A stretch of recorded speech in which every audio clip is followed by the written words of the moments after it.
Bien, máquinas de Turing. Hemos estado, en realidad no, estoy tonteando. Esto fue lo que vimos nosotros en la clase pasada.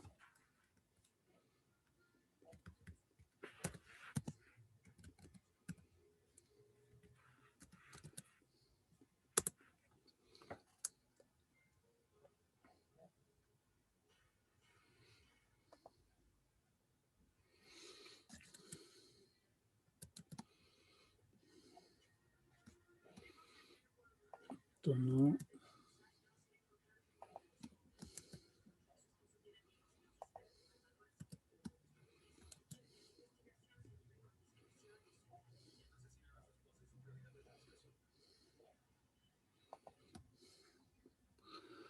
Vemos si. Bueno.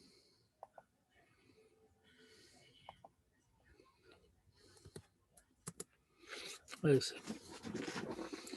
Hablemos de los lenguajes que las máquinas de Turing reconocen.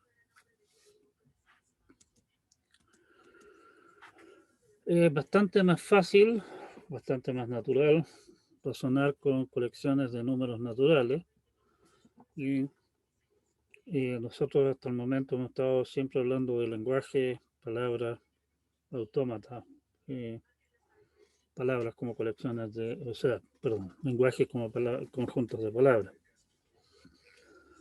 Para llevar esto a un ámbito un poco más natural, vamos a ver una manera de enumerar los objetos que nos interesan, asignarle un número. Ya habíamos discutido una manera de representar una máquina de Turing como una palabra sobre el alfabeto 01. Vamos a ver ahora cómo podemos traducir en el fondo ida y vuelta en una biyección entre números y palabras. Definimos orden lexicográfico. Lexicográfico no es más que una manera elegante de decir orden del diccionario. Supongamos que tenemos un alfabeto cuyos símbolos son A1, A2 hasta A sub n en algún orden que hayamos acordado, como por ejemplo el orden que se acuerda para las letras en el alfabeto en castellano. Podemos entonces ordenar las palabras de signo asterisco en orden lexicográfico, como decía ya, como en el diccionario, haciendo lo siguiente. La primera palabra, la palabra número 1, es la palabra epsilon. Enseguida listamos todas las palabras de largo 1 en orden de sus letras, A1, A2 hasta A sub n. Después, las palabras de largo 2. Primero aquellas que comienzan con A sub 1, después las que comienzan con A sub 2, hasta ver las que comienzan con A sub n. Y bueno, dentro de cada una de las letras ordenamos por segunda letra en el orden 1, 2, 3 y así hasta n. Después, palabra de largo 3. Básicamente las palabras de largo 2 a las que le agregamos una nueva letra al comienzo y ordenamos por esa primera letra. Y así sucesivamente. Está claro que con esto estamos definiendo un orden de las palabras. A cada palabra le estamos asignando un número y cada número corresponde en realidad a una palabra única también. Como ustedes son sanos, son astutos, ven que esto corresponde a decir que si sigma es a x1, x2, a x2, a xm, es decir que está en la posición dada por esa sumatoria de ahí, donde los x sub k no son más que las posiciones de cada uno de los elementos, de los símbolos en el orden acordado, o sea, orden de 1 a n en el fondo, ¿sí?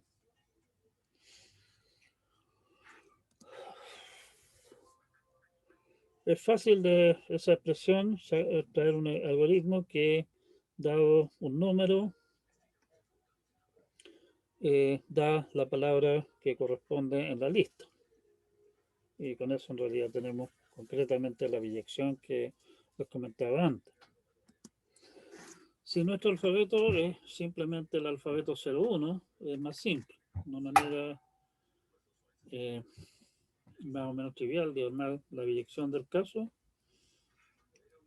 es tomar la palabra del caso, por ejemplo, que sé yo, 1, 0, o sea, 0, 1, 0, 0, chantarle un 1 al principio, digamos con 1, 0, 1, 0, 0, y eso leerlo como un número en binario.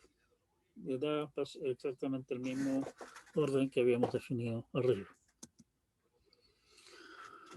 Ya, con eso estamos. Ahora, esto significa que si ustedes me dan a mí un número entero, yo lo puedo interpretar como una palabra en el alfabeto que estamos utilizando. Si en particular estamos usando el alfabeto binario, 0, 1, ese número lo puedo interpretar como una palabra, ceros y unos, y eso, el resultado lo puedo a su vez interpretar como la representación del código de una máquina de Turing. Está claro, por lo que nosotros habíamos dicho antes, que hay montones de números que no representan ninguna máquina de Turing, el formato que tenemos bien particular, o sea, no representan a ninguna máquina de Turing en realidad, llamémoslo así. Y nosotros habíamos dicho que en ese caso simplemente tomábamos como que eso representaba una máquina de Turing que solamente tiene estado inicial y final y no hace nada. O sea, no acepta ni una cuestión tampoco. ¿Sí? Una misma máquina de Turing, obviamente la puedo representar por montones de códigos distintos. O sea, por ejemplo, o sea, nuestra codificación en ninguna parte dice que tenga que poner los quintetos en algún orden particular, así que puedo ordenarlos a gusto. También es claro que el, la numeración de los estados es irrelevante. Y también, si es que queremos realmente ponernos maldadosos, podemos ponerle toda clase de estados y transiciones y cosas que la máquina de Turing jamás va a usar. El resultado de todo eso, todas esas cosas, digamos, nosotros la consideraríamos como la misma máquina de Turing. Pero corresponden a codificaciones y por lo tanto corresponden a números completamente diferentes. No importa, para lo que vamos a hacer nosotros, lo único que importa en realidad es que si ustedes me dan un número, yo puedo a través de ese número deducir una máquina de Turing.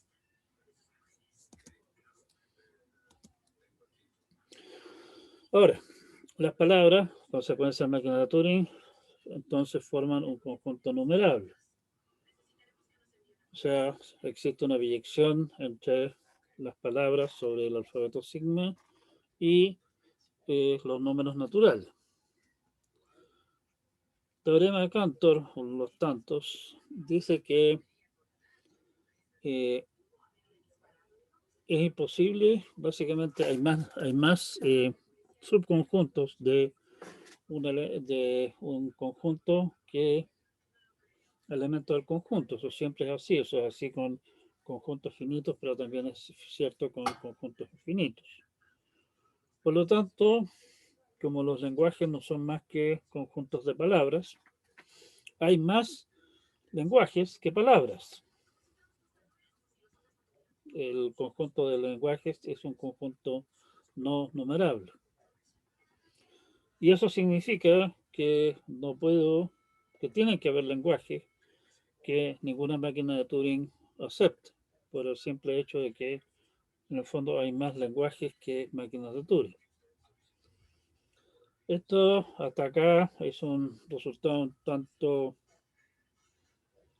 poco intuitivo, digamos, pero que no parece particularmente relevante porque en una de esas esos lenguajes imposibles de reconocer son puras cabezas de pescado que a nadie le interesa. Vamos a dar ahora un ejemplo concreto de un lenguaje que ninguna máquina de Turing puede aceptar.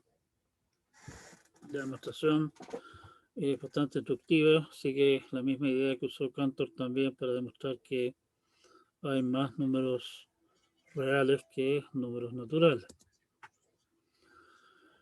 Por nuestra discusión anterior podemos hablar de la palabra número i sobre el alfabeto. Fijemos el alfabeto para no complicarnos la existencia. 01, que vamos a llamar la palabra sigma sub i.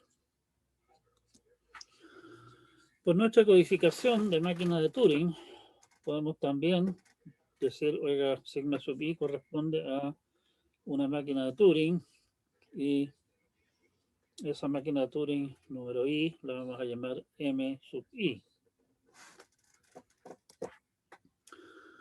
Y definimos entonces el lenguaje diagonal L sub d como el lenguaje de las palabras i, tal que sigma sub i no pertenece al lenguaje aceptado por la máquina de Turing m sub i. Se ve bastante inofensiva la definición. Resulta que LD no puede ser aceptado por ninguna máquina de Turing. La demostración es bastante simple, es por contradicción. Supongamos que M sub K acepta LD. Por la definición de LD, quiere decir que sigma sub K pertenece al lenguaje aceptado por M sub K, que es LD, si y solo si sigma sub K no pertenece a L sub D.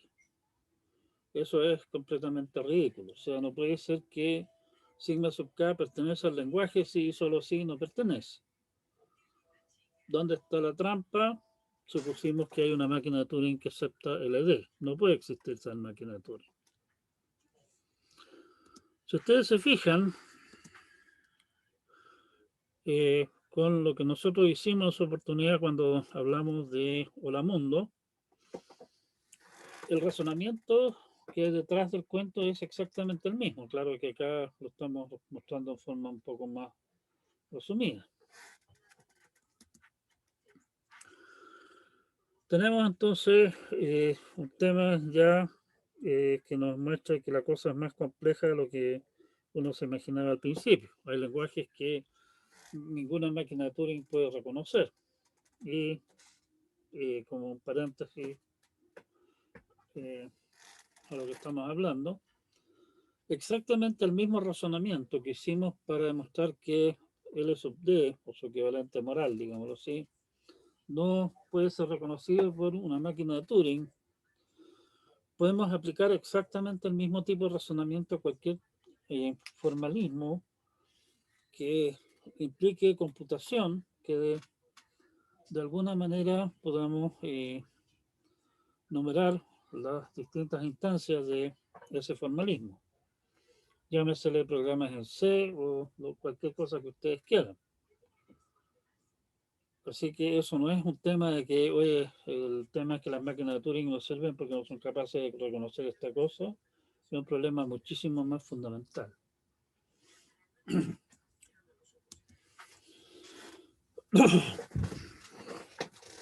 De lo que vimos entonces, vemos que hay lenguajes que son aceptados por máquinas de Turing, que es la clase de cosas que nosotros hemos estado tanteando todo el rato, digamos, hasta el momento acá, y lenguajes que ninguna máquina de Turing acepta, como nuestro amigo LD. Vamos a ver varios ejemplos más en lo que viene.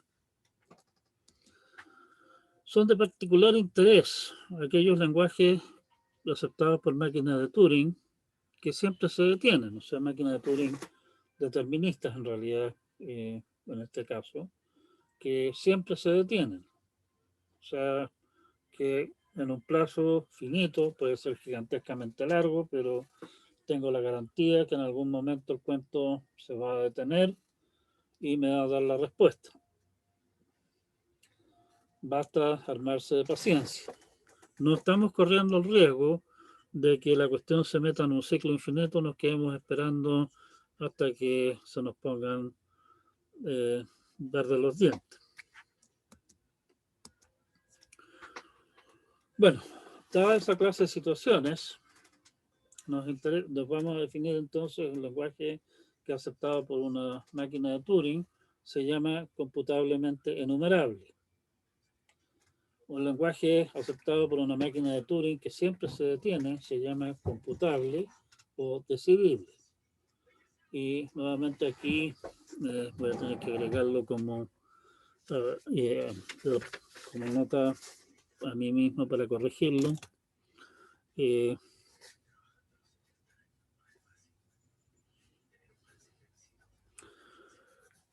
que estamos hablando de máquinas de Turing deterministas. ¿Sí? La nomenclatura tradicional, que está lentamente retirada, es que los lenguajes se llamaban recursivamente enumerables y recursivos, respectivamente.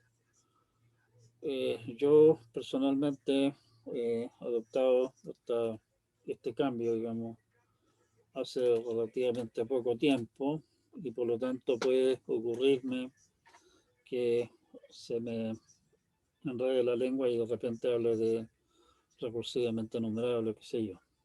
Por favor, tenganle un poco de paciencia a su profesor preferido. Computacionalmente enumerable se abrevia CE. Tradicionalmente es la abreviatura, obviamente, la RE. CE, o computacionalmente enumerable, significa un lenguaje aceptado por una máquina de Turing. Da lo mismo que se detenga siempre o no. ¿Sí?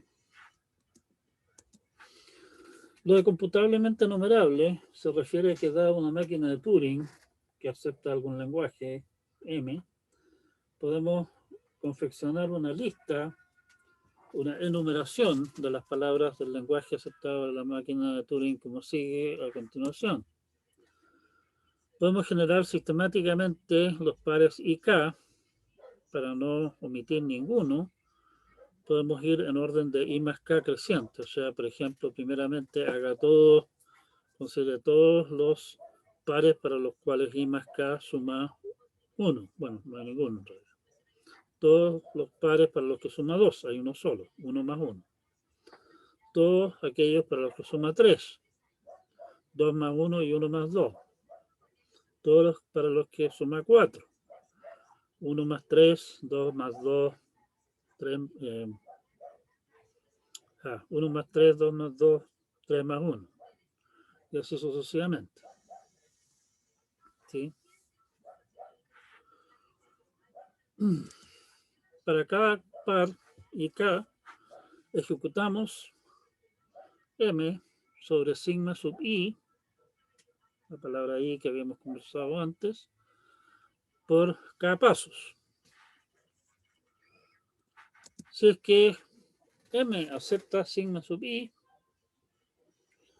añadimos sigma sub I a la cinta de salida. Estoy suponiendo, recuerden ustedes que podíamos considerar una máquina de Turing como un artilugio que lista palabras, ¿sí? Separadas por algún símbolo separador, digamos, definido ad hoc. Y en la cinta salida, entonces, la máquina de Turing solamente escribe y avanza hacia la derecha, no que se devuelve. O sea, si alguna vez escribió algo en la cinta de salida, eso es inamovible, no se modifica más. Esa cinta, entonces, da a la máquina de Turing M, es una lista que eventualmente va a contener todas las palabras que la máquina de Turing acepta. Estamos considerando todas las posibilidades de palabras y número de pasos posibles que pueda dar la máquina de Turing para aceptar. Así que no existe ninguna posibilidad de que esta cosa en algún momento se nos arranque, digamos, se nos vayan los nanitos para el cerro. Incluso podemos poner la restricción que la lista no tenga duplicado. Basta con exigir que la máquina de Turing sea determinista, cosa que sabemos que no hay problema en hacerlo, sabemos cómo deterministificar una máquina de Turing. y que acepte exactamente el paso número K, no antes. O sea, aceptó en este paso, perfecto, lo listamos. Aceptó en menos pasos, no hay modo, ya pasó la vieja. ¿Sí? Con eso, la lista que estamos generando obviamente no va a tener resultado, no va a tener duplicado. Bueno, todo esto son muy bonitas definiciones, pero muéstrame algún ejemplo. Otra cuestión es muy fácil llegar y definir cuánta cabeza de pescado no existe, y en una de esas las cosas de las que estamos hablando no existen y o no tiene ningún interés, ningún interés.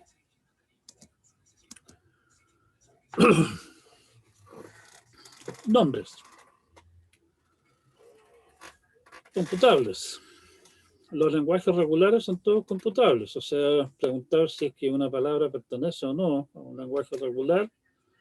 La respuesta es, oiga, tome el DFA correspondiente, échelo a correr sobre la palabra, lo cual va a tomar un número de pasos que exactamente simplemente el largo de la palabra, así que no hay ninguna posibilidad de que la cuestión se me meta en un loop infinito o que ocurra alguna otra clase de gracia, y el resultado final va a ser simplemente, como habíamos discutido con tanto detalle en su oportunidad, es cosa de ir a mirar en qué estado terminó el autómata para saber si es que esa palabra es aceptada o no. Todos esos lenguajes definitivamente son computables.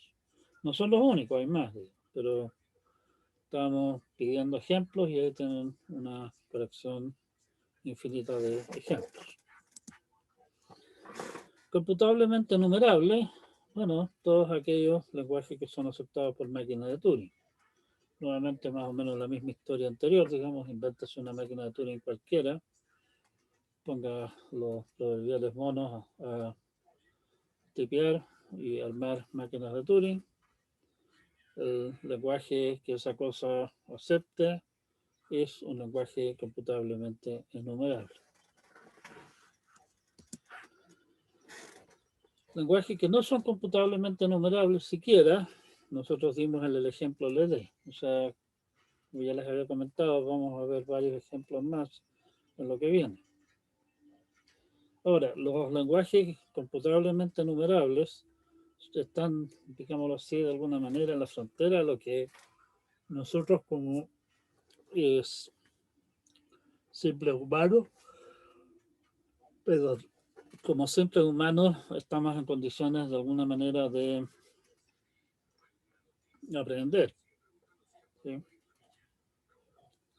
Cualquier cosa que vaya más allá, que ni siquiera el computador más poderoso pueda de alguna manera reconocer, que eso es lo que estamos hablando con no computablemente enumerable, definitivamente son lenguajes muy marcianos.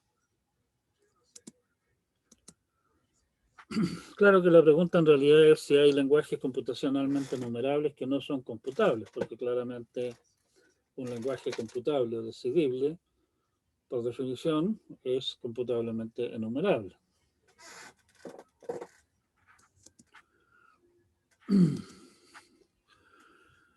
Un ejemplo es el lenguaje aceptado por la máquina de Turing universal U. Si pudiéramos decidir ese lenguaje, podríamos decidir L sub D. Para determinar si sigma sub I pertenece a L sub D, ejecute U sobre, en el fondo, la máquina de Turing I con entrada sigma sub I. Si U no acepta, responda sí. Si U acepta, responde no. Pero ese lenguaje, el sub D, sabemos que ni siquiera es computablemente enumerable, por lo tanto, de que podamos decidirlo mediante este truco de acá, es absurdo. ¿Sí? Ahora, ¿dónde está nuestra suposición que he hecho abajo todo el cuento? Es que el lenguaje de U, de la máquina Turing U, sea decidible. ¿Sí? Sabemos que es computacionalmente enumerable, porque nos dimos en trabajo en algún momento pasado de esbozar cómo podríamos construir esa mitológica máquina de Turing universal. Por lo tanto, es un lenguaje que no es computacional, no es computable, no es decidible. Sabemos que es computacionalmente enumerable, ¿sí? Que es exactamente lo que nosotros estábamos buscando. No es el único, obviamente, hay muchos más, pero aquí tenemos un ejemplo fácil a la mano. Bueno, ya que estamos hablando de clasificación de lenguajes, veamos el lenguaje complemento de L sub D.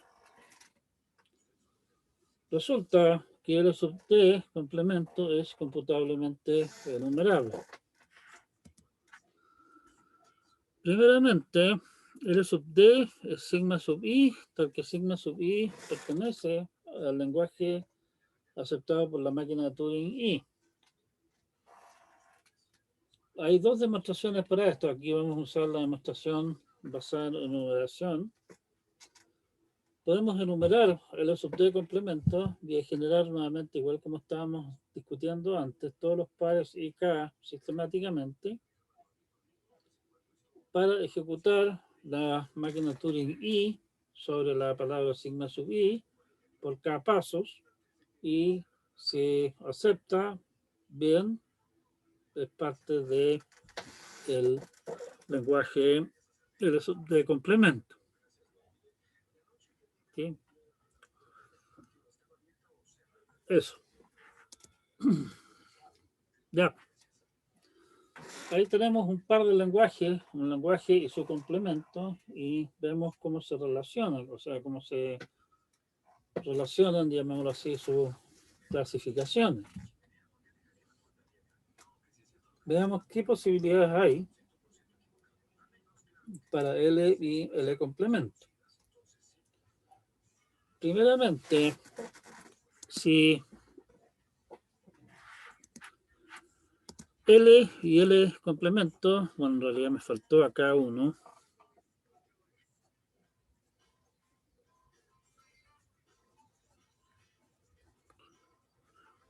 Si L es computable,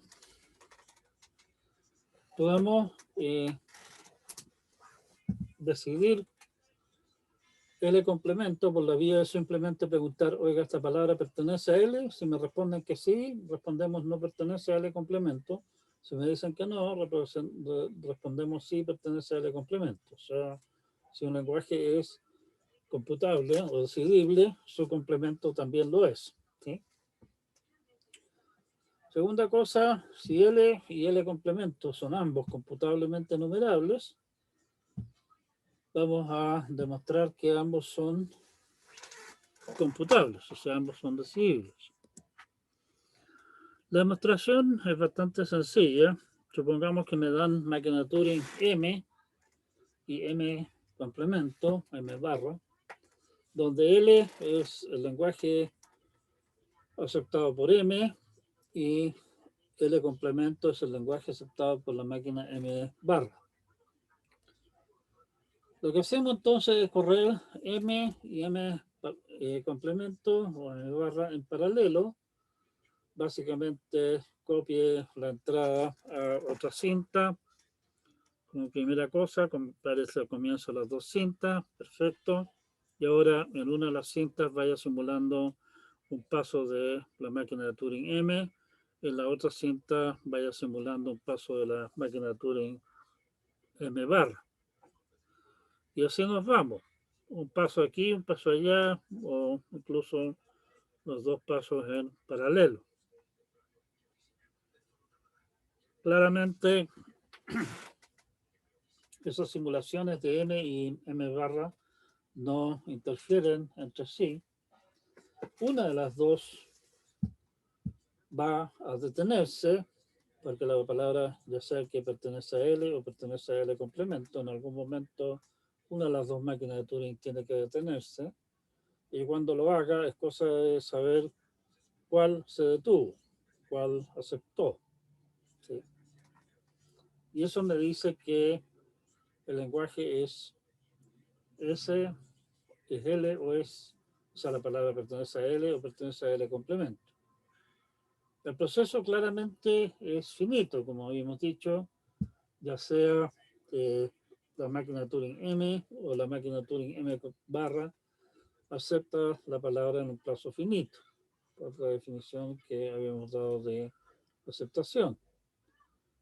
Y por lo tanto, esto es lo que habíamos prometido en el fondo, ¿sí? Tenemos una máquina de Turing que se entiende siempre en un plazo finito para decirnos si la palabra pertenece o no al lenguaje que tenemos entrenado. Obviamente podemos hacer exactamente lo mismo al revés, ¿sí? Lo otro, combinación posible, es que L sea computablemente numerable, pero no computable. Corolario de lo anterior, si L es computablemente numerable, no computable, L complemento no es computablemente numerable.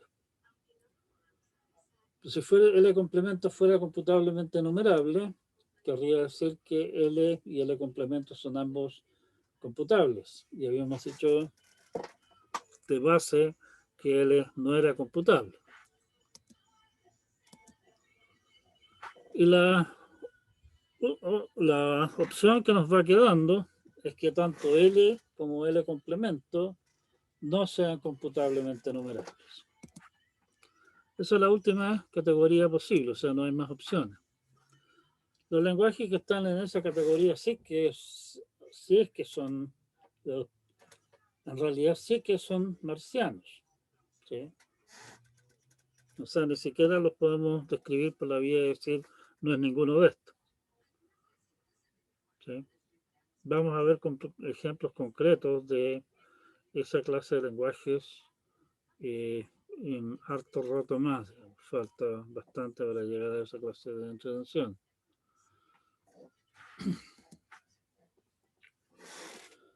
Bien, nosotros ya nos habíamos mal acostumbrado a estar jugando con monitos, hacer toda clase de diagramas con pelotitas y flechas. Y como yo ya les había comentado antes, 3/4 partes de la informática son diagramas con pelotitas, flechitas y cajitas. Ahora vamos a las cajitas.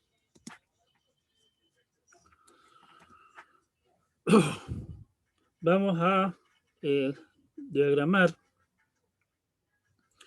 construcciones de máquinas de Turing mediante una cajita que nos dice qué clase de reconocimiento estamos hablando. Si estamos hablando de un lenguaje computable o computablemente numerable, a través de qué clase de cosas estoy esperando que el asunto me responda. Aquí hay algo medio raro. Bueno, vamos a esquematizar una máquina de Turing que siempre se detiene como la figura A. Dentro de una palabra tenemos la cajita que representa la máquina de Turing y tenemos como resultado la respuesta sí, la respuesta no. Una máquina de Turing que podría no detenerse, la podemos forzar a no detenerse jamás por la vía de, en el fondo, si estuviera a punto de detenerse respondiendo que no, la metemos en un ciclo infinito a la fuerza. Y eso lo representamos para efectos de nuestros monos mediante una cajita que solamente puede responder que sí y responde que no en el fondo por la vía de simplemente no responder nunca. ¿Sí?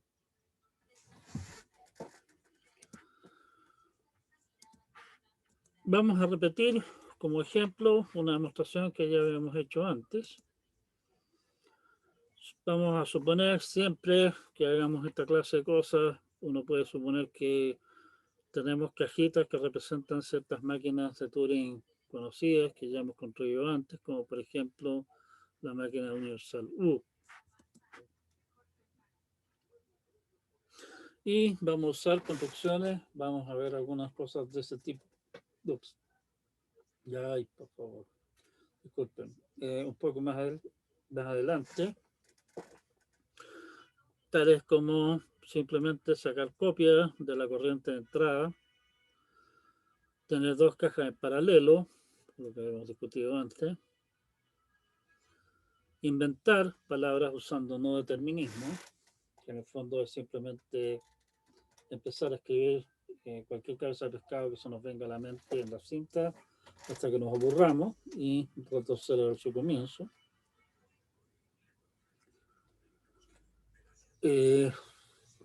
Nunca considerar la cinta original, no la pescamos simplemente. Ahí podemos suponer o que la borramos y nos podemos trabajar en una cinta en blanco o simplemente suponemos una máquina con múltiples cintas que la cinta de entrada ni la pesca. Cuando nosotros mostramos una máquina de Turing como metida dentro de otra, digamos, de alguna manera, eso significa que estamos armando una copia de esa máquina de Turing dentro de la otra, como si fuera una especie de subrutina. En realidad, más bien, para aquellos que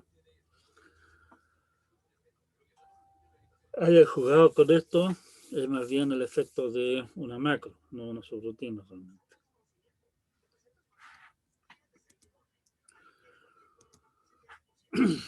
Bueno, habíamos prometido un teorema anterior. Si L y L complementos son computablemente numerables, ambos son computables. La demostración da máquina de Turing M y M complemento y M barra, como habíamos definido antes. La máquina de Turing indicada en la figura decide L. Echamos a correr M y M barra en paralelo. La primera que responde sí me dice si la respuesta es sí o no. Y por lo tanto tengo algo que siempre se detiene y me responde sí o no. Usando cajitas podemos hacer exactamente, o sea, no exactamente la misma jugarreta, podemos hacer la jugarreta de siempre de demostrar algunas propiedades de clausura. Por ejemplo, que los lenguajes computables son cerrados respecto a la operación regular, o sea, unión, concatenación, estrella de Klein. Son cerrados respecto a las operaciones típicas entre conjuntos, o sea, la unión, la intersección, el complemento. Y ahí les dejamos a ustedes como industriosos sansanos la tarea o el ejercicio de hacer las demostraciones del caso, como combino máquinas de Turing para, por ejemplo, reconocer la unión entre los lenguajes reconocidos por dos máquinas de Turing dadas, o la intersección, o la operación asterisco. ¿Sí?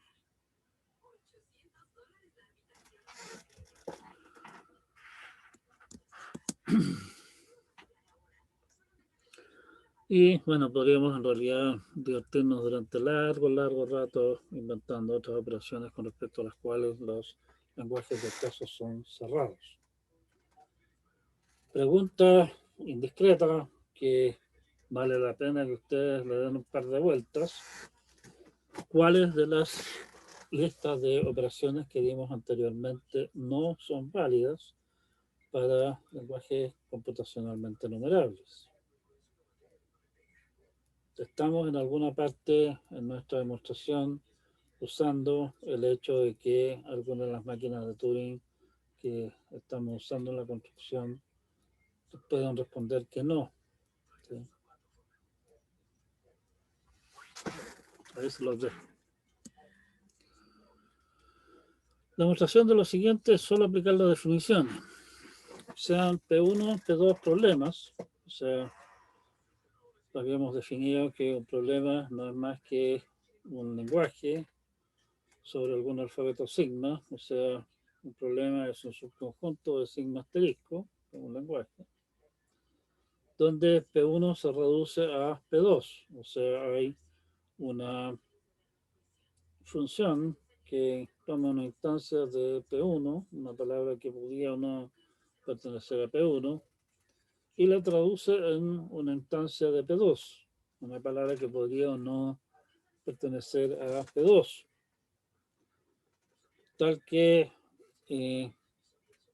las dos preguntas, digamos, tengan la misma respuesta. ¿Sí? Entonces, si P2 es decidible, está claro que puedo decidir P1.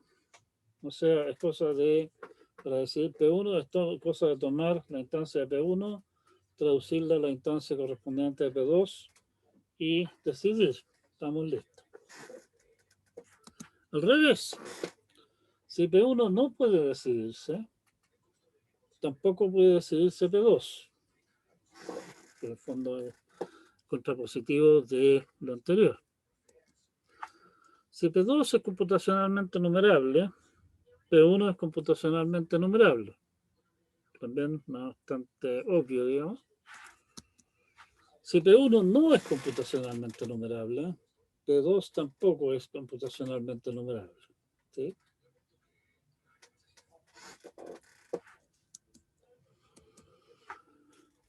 Si queremos demostrar que ciertos problemas no son decidibles o no computacionalmente numerables, según sea el caso, es útil contar con lenguajes simples con las características de interés de manera que podamos reducir desde ellos para llegar, utilizando las conclusiones anteriores, para llegar a entonces demostrar lo que estamos planteando. Vamos a definir un par de lenguajes que vamos a llamar L sub E, que es el lenguaje de las máquinas de Turing, tal que la máquina de Turing acepta el lenguaje vacío. Y viene de empty, el nombre gringolandés, digamos, tradicional. Tenemos también el lenguaje L sub NE, que es el conjunto de aquellas máquinas de Turing que aceptan al menos una palabra. El nombre viene de not empty.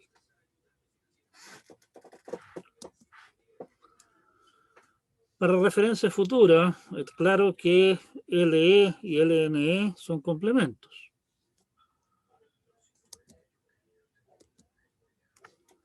Bien, y aquí comenzamos con nuestro festival de cajitas.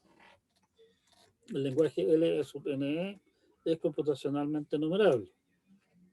La demostración del caso es básicamente adaptar la máquina de Turing universal. No deterministamente inventamos una palabra y simulamos M sobre ella. Si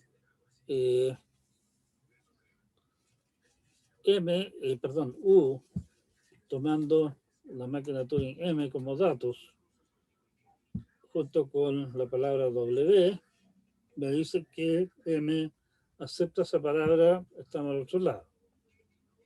O sea, estamos en el fondo adivinando una palabra que la máquina de Turing acepta. ¿Sí?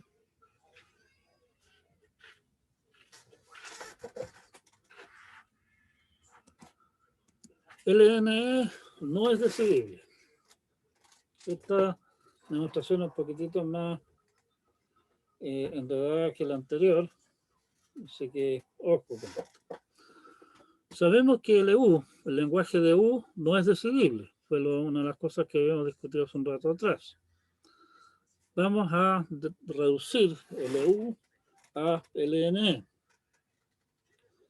Si ustedes me dan una máquina de Turing M y una palabra omega, podemos construir la máquina de Turing M' del diagrama, que lo que hace es simplemente descartar su entrada X y simula M sobre omega. Si yo ahora le paso esa máquina de Turing M' que acabo de manufacturar a mi supuesto detector de lenguajes no vacíos, nos encontramos con que nos metemos en un lío. M', si ustedes se fijan, acepta ya sea cualquier cosa que le tiren, si es que M acepta omega, o no acepta absolutamente nada. Cuando omega no pertenece al lenguaje adoptado por M. Si pudieras decidir entre esas dos alternativas, decidir si que el lenguaje aceptado por M' es vacío, estaría en condiciones de determinar si, de decidir si omega es aceptado por M. Pero sabemos que eso es imposible. Por lo tanto, es el artilugio que decide LNE que es imposible que exista. Vamos, otro paso más. LE no es computacionalmente numerable. Y eso es bastante sencillo.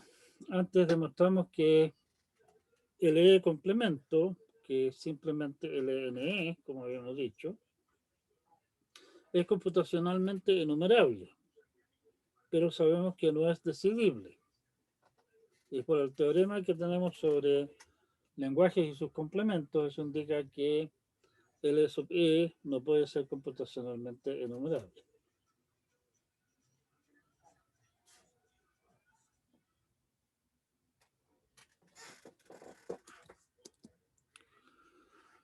Para terminar con nuestra perorata de hoy, para terminar de echarles a perder el día, está el nunca bien ponderado teorema de Rice. Antes de entrar en materia, una manera de definir una propiedad es simplemente dar el conjunto de los objetos que tienen esa propiedad. O sea, en ese sentido podemos identificar, por ejemplo, la propiedad de usar lentes con el conjunto de personas que usan lentes. Y la pregunta de, oiga, este objeto, esta persona, usa lentes, se reduce entonces a la pregunta de si esa persona pertenece al conjunto de los que usan lentes. Lo cual es una perogrullada, digamos, pero es una manera matemáticamente elegante de hablar de estas cosas. Se dice que una propiedad de los lenguajes es no trivial si es que hay lenguajes que tienen la propiedad y lenguajes que no la tienen. Por ejemplo, la propiedad de ser regular es una propiedad no trivial. Sabemos que hay lenguajes regulares, estuvimos jugando bastante con ellos, y demostramos que hay lenguajes que no son regulares. ¿Sí? Por lo tanto, la propiedad de ser un lenguaje regular es una propiedad que no es trivial.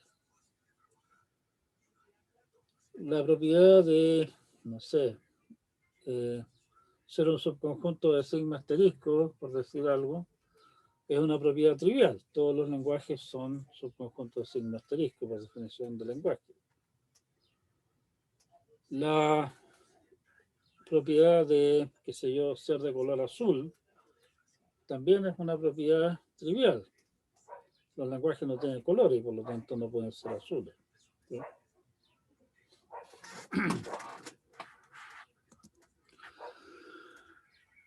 Para nuestros efectos, nuestra única manera, digamos, de alguna manera agarrar un lenguaje computacionalmente numerable es a través de decir, mire, aquí tiene una máquina de Turing que acepta este lenguaje. Sea lo que esta máquina de Turing acepta, es el lenguaje computacionalmente enumerable que tengo en mente. El teorema Rice dice que toda propiedad no trivial de los lenguajes computacionalmente enumerables no es decidible. La demostración. Supongamos que estamos hablando de la propiedad P. Supongamos primeramente el caso en que el lenguaje vacío no tiene esa propiedad. Y sea L un lenguaje cualquiera que tiene la propiedad P, fijo, ¿sí?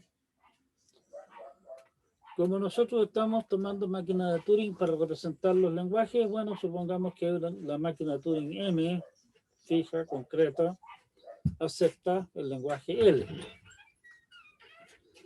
Dados M y X, construimos la máquina de Turing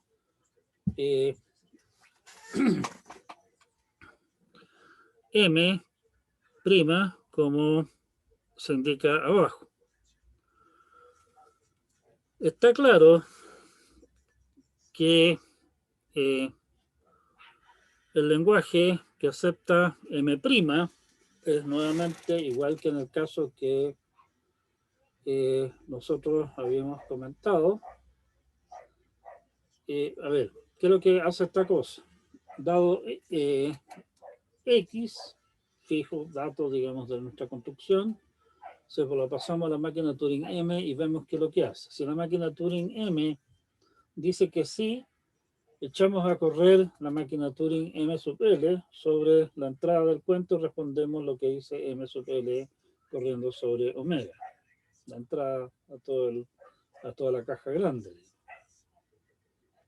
Como ustedes ven, el resultado es que M' acepta ya sea el lenguaje L, en el caso de que M acepte X, o acepta el lenguaje vacío, en caso de que M no acepte X.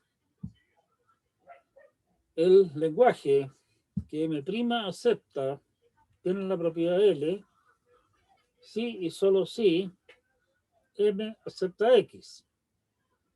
Por lo tanto, decidir si algún lenguaje, el lenguaje aceptado por alguna máquina de Turing, digamos, tiene la propiedad X, la propiedad P, no puede ser decidible, porque sabemos que no es decidible si M acepta X. ¿Sí? Estamos. Con eso demostramos una parte del cuento. ¿Qué es lo que pasa ahora si es que el lenguaje vacío sí pertenece a la propiedad del caso?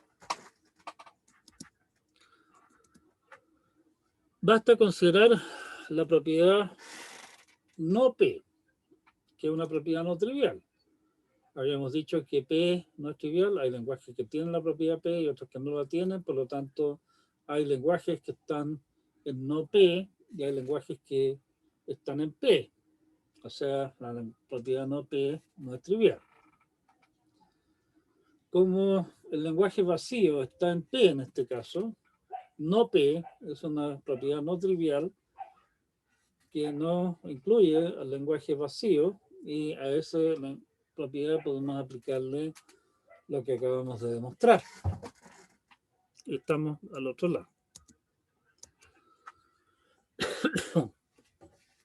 Cuidado, lo que hace el teorema Rice es hablar del lenguaje que M acepta.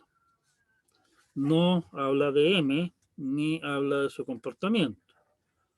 Preguntar sobre la máquina de Turing específicamente, no sobre el lenguaje que acepta, es bastante trivial en muchos casos. Por ejemplo, LDM regular es una propiedad no trivial y por lo tanto decidir si el lenguaje aceptado por una máquina de Turing dada resulta ser un lenguaje regular es imposible, y no es computable, no es decidible. Por el otro lado, y revisar si es que M en realidad es un DFA, es muy sencillo, o sea, es cosa de mirar las transiciones de la máquina de Turing, y si las transiciones en el fondo dicen que la máquina de Turing solamente avanza, jamás retrocede, bueno, en el fondo se comporta como un DFA. Bueno, un rápido resumen, y con esto terminamos hasta acá. Por favor, realmente dense el trabajo de revisar los conceptos que hemos definido y estamos estado aplicando acá. Esta cosa no es trivial, simple, fácil y se va a seguir complicando. Primeramente lo que hicimos fue definir una manera de enumerar palabras y máquinas de Turing. ¿Okay? Eso nos llevó a poder definir nuestro lenguaje LD, que es un lenguaje que ninguna máquina de Turing acepta, que nuevamente nos habían echado a perder el día, en el sentido de estamos con la idea ingenua de que un programa, una máquina de Turing, puede hacer cualquier cosa. Lo que ya nos habían echado a perder con la cuestión del Lolamundo.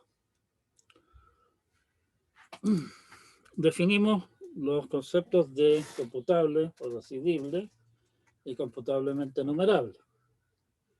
Y dimos ejemplos de lenguajes de los distintos tipos. O sea, vimos que ejemplos de lenguajes computables, vimos ejemplos de lenguajes computablemente numerables, vimos ejemplos de lenguajes que no son ni siquiera computablemente numerables, vimos ejemplos de lenguajes computablemente numerables que no son computables. O sea, todas esas distinciones que hicimos en realidad tienen sentido.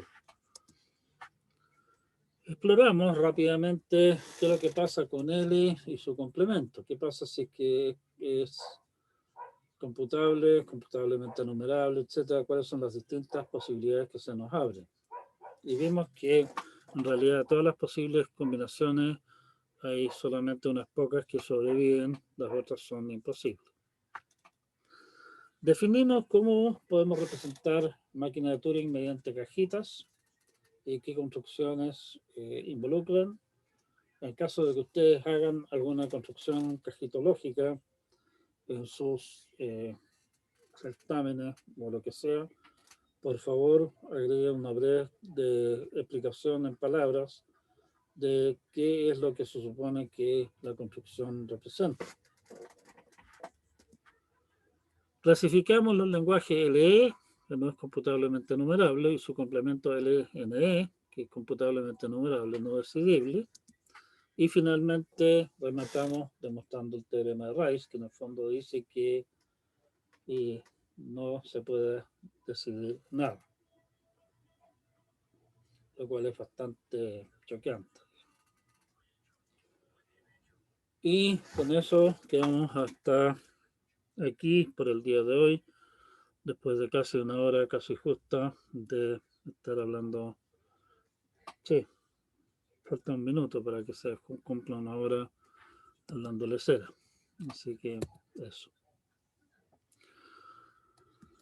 No sé si habrán consultas o algo. Va. Oh, está ahí arriba esta cosa. No, no me interesa eso. Me interesa esto. Veo que nadie se ha pronunciado en el chat. Lo hemos dejado anonadados con tanta máquina de Turing opción. Por favor, nuevamente insisto, revisen lo que hicimos hoy día. Estas cosas fue una pasada muy rápida sobre una colección de conceptos bastante densos, digamos, no son triviales precisamente, que tienen sus dosis de recovecos, y revisen también, por favor, qué cosas demostramos y cómo. Así que no hay nada más que comentar por ahora. Nos vemos.